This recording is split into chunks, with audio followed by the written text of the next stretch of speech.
Visage phare de la télévision des années 80, Philippe de Dieuleveux est décédé tragiquement lors d'une expédition en Afrique. Une chanson, devenue un tube, a été écrite pour lui rendre hommage. C'est le 15 mars 1981 qu'Antenne 2 diffuse pour la première fois le jeu d'aventure et de culture imaginé par Jacques Antoine, La chasse au trésor qui deviendra plus tard La chasse au trésor. L'émission sera diffusée chaque dimanche à 18 h jusqu'à 1984. Elle est diffusée en direct ou dans les conditions du direct. Le principe de l'émission est d'une simplicité enfantine, deux candidats en studio à Paris déchiffrent les énigmes écrites, et posées par les producteurs de l'émission Jacques-Antoine et Claude Savary afin de trouver un trésor. Ils doivent ensuite guider un homme qui leur servira de bras et de jambes sur le terrain afin de trouver un objet qui peut se trouver n'importe où autour du globe, dans la baie de Quiberon, à Popayan en Colombie, ou à Kangaroo Island en Australie. Cet aventurier, c'est Philippe de Dieuleveux. Le trentenaire, officier réserviste de la DGSE qui a l'aventure dans le sang, ne craint pas de mouiller sa combinaison rouge afin d'aider les candidats à remporter la victoire.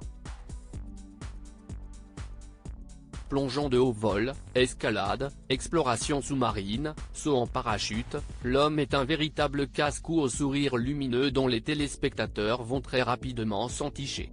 Philippe de Dieuleveux, un héros des temps modernes mais en 1985 celui qui est devenu papa de Erwan, Tugdual après son mariage avec Diane de Torca, s'embarque pour une nouvelle aventure malgré la naissance imminente de son troisième enfant.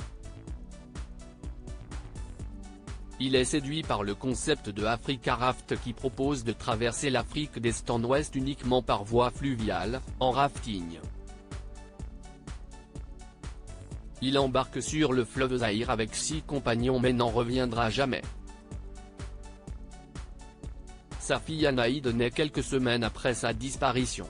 Encore aujourd'hui cette mort n'en finit pas de hanter ses proches et de passionner ceux qui l'admiraient. En disparaissant, Philippe de Dieuleveux est en tout cas entré dans la légende. Les enfants des années 80 ne sauraient avoir oublié celui qui était pour eux la parfaite incarnation de l'aventurier moderne.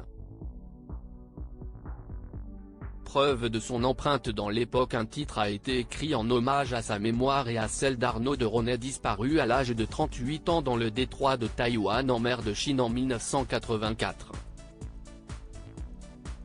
Il s'agit du tube du groupe toulousain Gold Capitaine abandonné. La chanson occupe à l'époque la première place du top 50 plusieurs semaines, à partir de février 1986, et se vend à 657 000 exemplaires. Philippe de Dieuleveux est ainsi à jamais dans les remous des torrents d'Afrique pour sa dernière traversée.